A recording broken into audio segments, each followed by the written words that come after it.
Dios ha diseñado la iglesia para que sea una comunidad, que sea una red de seguridad, que nos fortalezca, que nos anime, que nos consuele, con el que podamos tener compañerismo. Y en ese proceso de crecer en la comunidad, en el vínculo, en este proceso estamos. La aspiración es de que cada iglesia local llegue a ser una verdadera comunidad, una comunidad que funcione como una red de consuelo, de fortaleza, de ánimo, de apoyarse los unos a los otros, de estar pendiente de las necesidades. Sé que tenemos la idea de que es tarea del pastor cuidar el rebaño, pero es más una tarea espiritual y una tarea de edificación.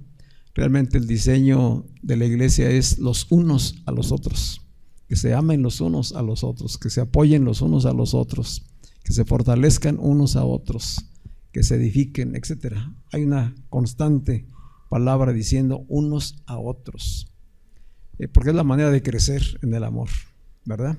Y claro que no me exime de esa tarea a mí, pero me refiero a que es un cuerpo, somos un cuerpo. Como cuerpo es como debemos estar creciendo.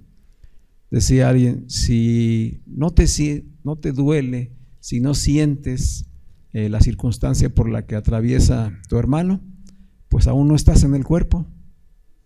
Porque al cuerpo le duele todo, ¿verdad? Si te machucas el dedo chiquito le duele a todo el cuerpo. Si te arrancas uno o dos cabellos acá pequeñitos le duele a todo el cuerpo. Entonces dice, si no te duele, si no lo sientes es porque aún no estás en el cuerpo. Pero cuando ya estás en el cuerpo entonces compartes las diferentes circunstancias por las que vivimos. Nos gozamos con el que se goza, lloramos con el que llora, ¿verdad? Participamos y consolamos de manera solidaria. Así que reciban esa palabra cada uno de los que están pasando hoy por circunstancias difíciles o que tienen familiares enfermos. Y ánimo y paciencia, Mati. El Señor va a hacer la obra completa, ¿verdad? Hoy está trabajando contigo y Él es tu fortaleza. Así que esperamos bendiciones, más bendiciones en casa, en tu nuera, en tus hijos, en tu hija. Dios ha de hacer la obra grande.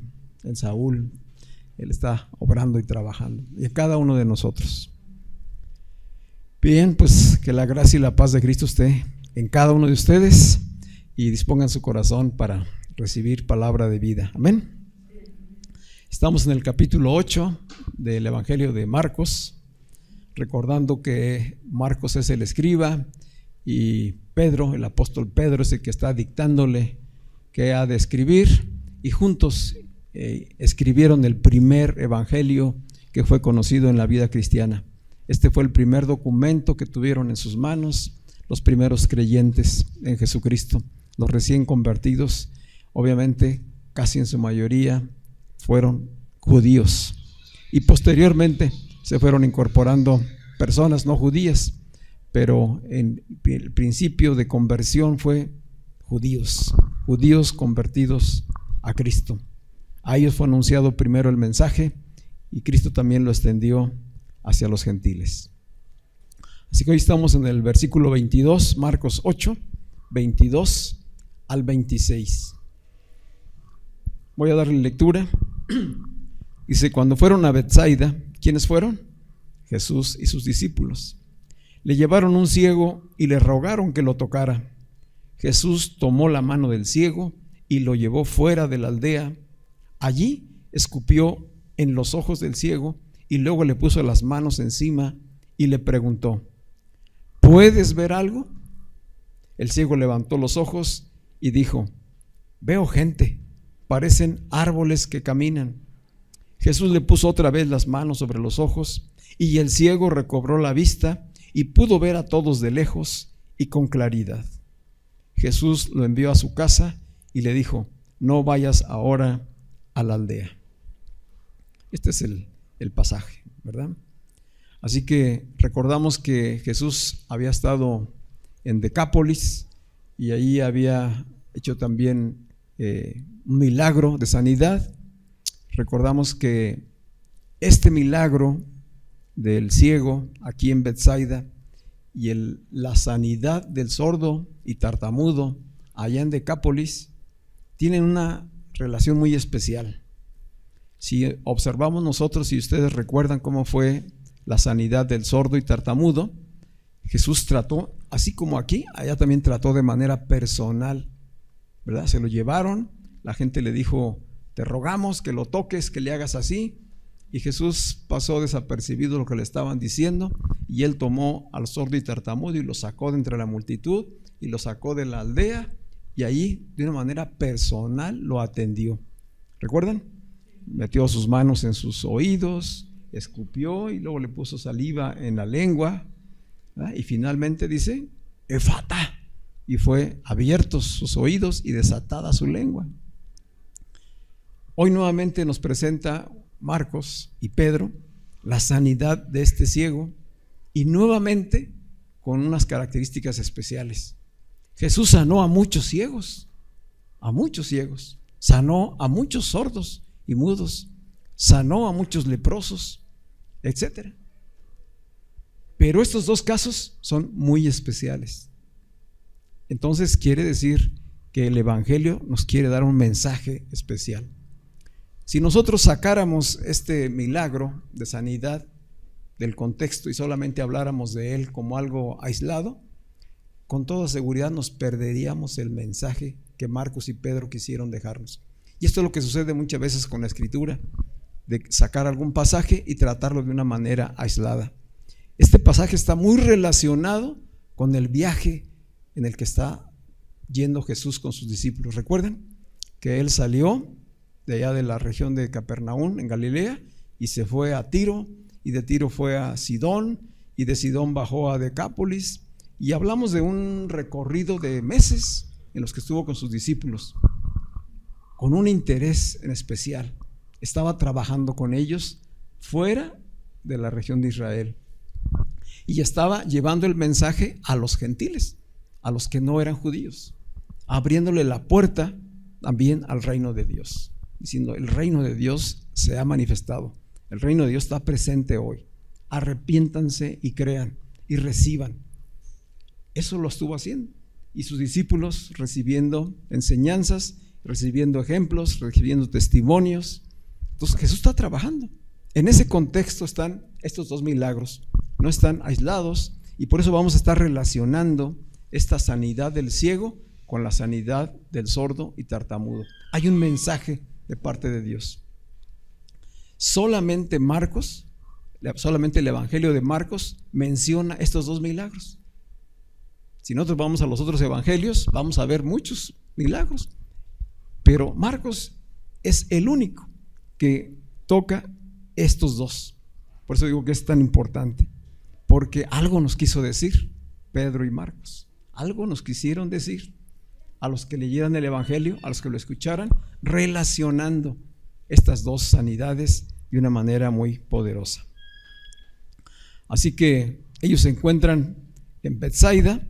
Recuerden que salió de Decápolis, atravesó el lago de Galilea y fue al lado noroeste del lago, donde estaba Betsaida, una aldea, una ciudad cercana a las orillas del lago de Galilea, y cuyo nombre, el nombre Betsaida, significa casa de la pesca o casa del pescador. Es significativo también.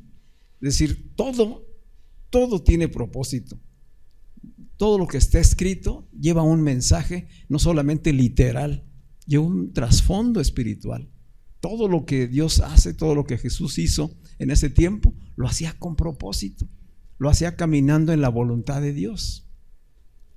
Jesús es un ejemplo para nosotros de cómo se camina en esta tierra y en esta vida bajo la dirección, el gobierno y la voluntad de Dios. Eso es lo que realmente la Escritura quiere enseñarnos, que aprendamos a vivir como vivió Jesús en esta tierra, bajo el gobierno, bajo la voluntad de Dios, caminando siempre con propósito. Todo lo que Jesús hace lleva propósito y lleva el cumplimiento de la voluntad del Padre. Decíamos, esta Betsaida significa casa de la pesca y estaba pues localizada a la orilla del lago de Galilea. Un detalle es que Betsaida está del lado de enfrente de Capernaum, es decir, están en lados opuestos en la parte norte del lago, y de manera especial está frente a una ciudad que se llamaba Corazín, que después vamos a ver qué relación tiene también con esto. Era pues esta ciudad de Betsaida el pueblo natal de los apóstoles Felipe, Andrés, Simón y Pedro. Ellos habían nacido en este lugar, estos pescadores. Entonces entendemos que era una ciudad de pescadores y que estos pescadores salieron de ahí para que Jesús los transformara en pescadores de hombres. Y entonces vamos entendiendo por qué Betsaida fue importante, porque era una casa de la pesca, porque era la casa de los pescadores. ¿Y qué era lo que realmente iban a pescar? ¿Y qué era lo que andaba pescando Jesús en ese tiempo con sus discípulos allí? En ese lugar vivía principalmente pues una comunidad judía, con un detalle, que eran judíos pero hablaban el griego, porque había una comunidad grande de griegos también en ese lugar. Entonces esto es importante porque, es decir, tenemos a las dos culturas habitando en ese lugar, judíos y gentiles, y ambos ya compartían un mismo lenguaje que ayudaba a poderse comunicar, ¿verdad? A tener una relación más allá de lo comercial. Así que pues descubrimos que hay una relación muy significativa en la sanidad del sordo y tartamudo con la sanidad del ciego en esta ocasión, pero además hay una relación con el proceso de vida que están viviendo los discípulos. Hay una relación muy estrecha entre lo que está haciendo Jesús en este viaje. Él está transitando con ellos y está sembrando los principios fundamentales para lo que ellos tienen que enfrentar más adelante. Entonces, abrir los sentidos espirituales, oídos, boca, ojos, habla de lo que Jesús estaba haciendo en la vida de sus discípulos y lo que está haciendo hoy con nosotros. ¿Qué es lo que hoy Cristo, a través de la iglesia, hace con los creyentes y con los que han de convertirse? Eso mismo, un proceso en el cual ha de destapar los oídos, ha de destrabar la lengua y ha de abrir los ojos, todo hablando espiritualmente, para poder ver, entender y entrar al reino de Dios. Porque el reino de Dios no es comida ni bebida, ni son cosas materiales, es espiritual. Justicia, paz y gozo en el Espíritu. Recordemos que el domingo pasado mencionábamos ahí en Marcos capítulo 8 versículo 18 que Jesús, en el reclamo que hizo a sus discípulos cuando hablaban del pan, de la levadura, Jesús les habló de la levadura de los fariseos y ellos estaban hablando de la levadura del pan, y ahí los reprendió. Y una de las preguntas que les dijo en el versículo 18 es: ¿teniendo ojos no ven? ¿Y teniendo oídos no oyen? Entonces vemos cómo está relacionado cada uno de los pasajes. Es decir, el pasaje que estudiamos hace 8 días está relacionado con el del capítulo 7, donde se sanó al sordomudo, y ahora está relacionado con este ciego que está sanando aquí en Betsaida. Entonces tenemos pues que darnos cuenta de que Jesús es el cumplimiento de la profecía. Lo que Jesús está haciendo es cumplir la profecía, y aquí de manera especial está cumpliendo la profecía de Isaías capítulo 35 versículos 4 al 6. Isaías, en esta profecía del capítulo 35, 4 al 6, anuncia la visitación de Dios, diciendo: Dios mismo vendrá y los visitará y los salvará. Dice, Dios vendría a estos lugares, y habla de la región de allá de Tiro, de Sidón, desde entonces, lo que era la región del Líbano. Dice, Dios vendrá a estos lugares y hará una obra de salvación y de sanidad. Dicen textualmente así los versículos. Voy a leer la versión Nueva Traducción Viviente, versículos 4 al 6 de Isaías 35. Dice así: digan a los de corazón temeroso, sean fuertes y no teman, porque su Dios viene para destruir a sus enemigos, viene para salvarlos. Entonces hay un anuncio de salvación.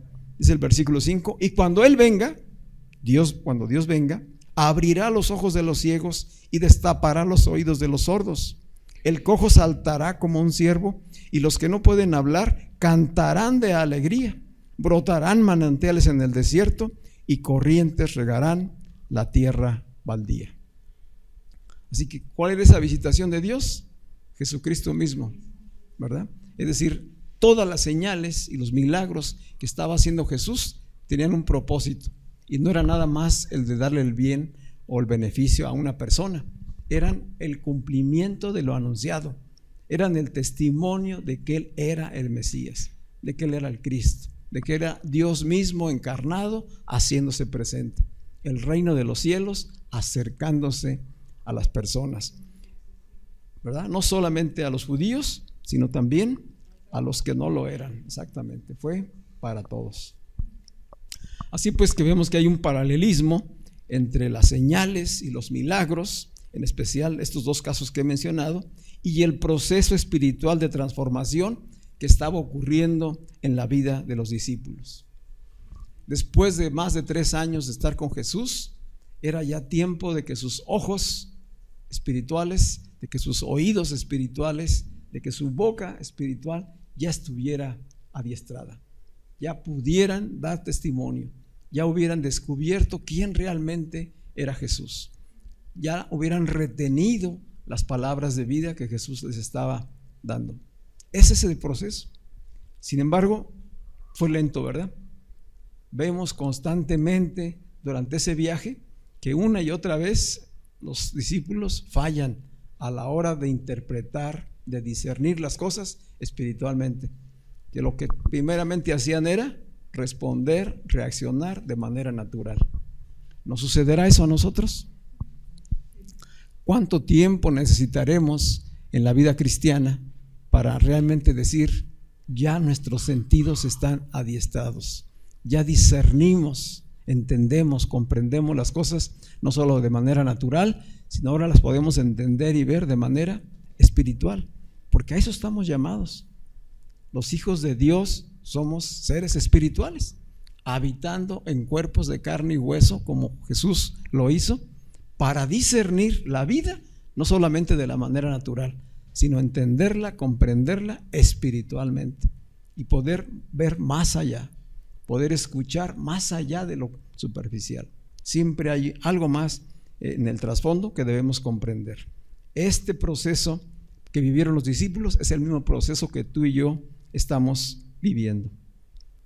Y más adelante vamos a darnos cuenta que finalmente los discípulos, estos 12, llegaron a oír, a comprender y a entender y a ver claramente quién era Jesús.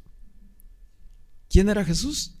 El Mesías, el Cristo, el ungido de Dios, el enviado de Dios. Todo esto como parte del plan redentor de Dios para la humanidad. Dios estaba cumpliendo su plan perfecto en Jesucristo. Hoy lo está cumpliendo a través de su iglesia. La iglesia es el cuerpo de Cristo. Hoy ese plan se sigue cumpliendo. Sus propósitos no se han detenido. Aunque hace ya 2000 años que Jesucristo fue crucificado y que aparentemente las circunstancias pareciera que son adversas, en realidad tenemos que verlo espiritualmente. ¿Qué es lo que ha sucedido espiritualmente? Que esto no se ha detenido, que el reino de Dios camina, crece de una manera incontenible hasta el cumplimiento de su propósito. Así que si cumplió las promesas, lo anunciado por los profetas con Jesucristo, con su encarnación, cumplirá lo que está anunciado para con la iglesia en este tiempo. Y tú y yo ya estamos dentro. ¿No les da gusto eso? Así que vemos dos partes importantes en este mensaje que nos deja Marcos y Pedro. El primero tiene que ver con la similitud entre los dos milagros que Marcos incluyó en este escrito, en este pasaje del capítulo 7 y capítulo 8. En ambos milagros vemos que Jesús hizo caso omiso de lo que decía la gente. Las personas le decían, queremos que lo hagas, que les pongan las manos, que lo hagas así. Ciertamente le rogaban, pero le daban instrucciones. Y sin embargo Jesús no escuchó las indicaciones de la gente. ¿Qué hizo él? Trató a los enfermos de una manera personal. ¿Hubo una buena contribución de parte de la gente que se acercó a Jesús? Claro que sí. Ellos la parte positiva que hicieron fue acercar al que estaba sordo y tartamudo, acercaron al que estaba ciego, pero lo demás ya fue decisión de Jesús. Él ya dijo cuándo, cómo, a qué horas, ¿verdad? Y así será en la iglesia hoy. Nosotros tenemos la gran comisión de llevar el mensaje, de invitar, de acercar, pero no depende de nosotros ni su salvación, ni su crecimiento, ni su madurez, ¿verdad? Dios está trabajando con cada uno de nosotros, sabe el tiempo y usa a la iglesia para que la iglesia edifique, fortalezca el cuerpo de Cristo hasta llevarlos a la completa madurez. Pero Dios trabaja de manera individual, así como trabajó con estos dos hombres de manera personal e individual, así trabaja con nosotros. Es parte de lo que Marcos quiere decirnos.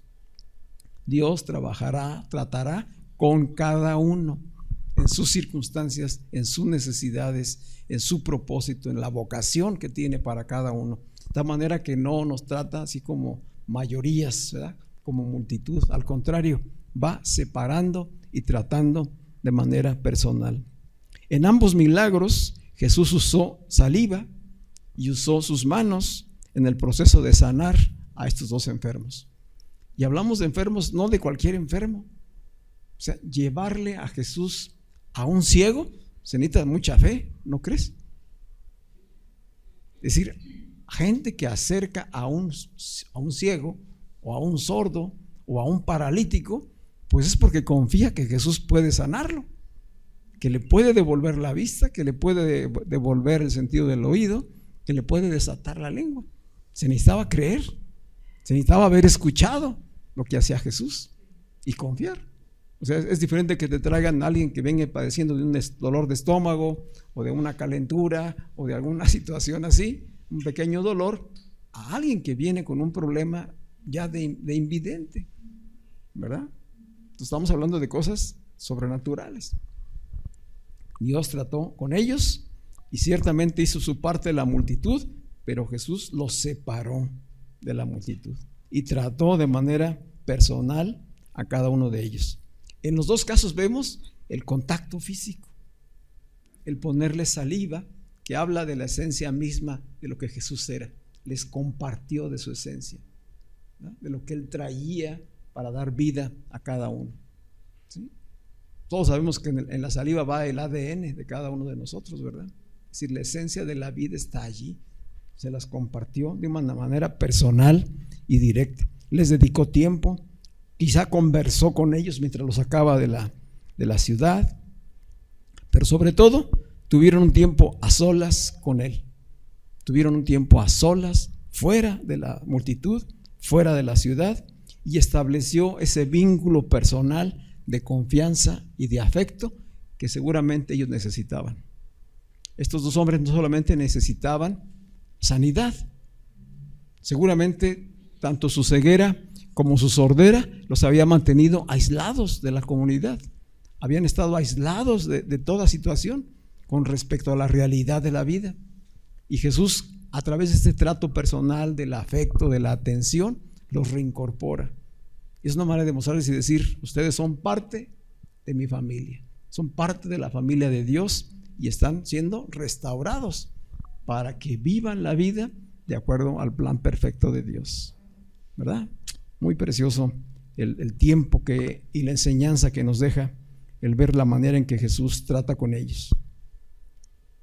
Crea ese vínculo, que es el mismo vínculo que Dios quiere con cada uno de nosotros. Que cada uno de nosotros desarrolle ese trato personal, experimente la vida de Cristo cada uno, y entonces vincule con el cuerpo, porque una vez que ya los ha sanado, los restaura y los regresa a su casa. Hay un mensaje importante pues en estas dos sanidades que nos deja muy edificados.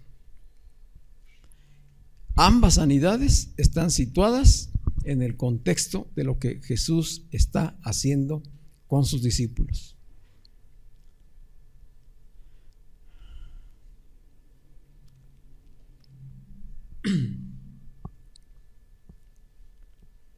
Podemos resumir que a través de este mensaje Dios nos está diciendo que Él no se limita a una sola manera de cómo tratar. Él puede decir con su voz: sé sano. Una palabra es suficiente, porque tiene la autoridad y el poder. Pero va a usar los recursos que Él crea que son necesarios, tanto desde el plan que tiene Dios como desde la circunstancia por la que atravesamos cada uno de nosotros, que son diferentes cada uno. Así que así lo hará con nosotros. Así de hecho ya lo ha hecho. Ya nos separó de la multitud, ya nos trajo a un encuentro con Él y está trabajando con nosotros. La pregunta es hoy: ¿cómo están nuestros sentidos espirituales? ¿Cómo están tus oídos espirituales? ¿Cómo está tu lengua, tu medio de comunicación espiritualmente hablando? ¿Cómo están tus ojos espiritualmente hablando para discernir, para entender, para visualizar las cosas que Dios está haciendo? Eres increíble.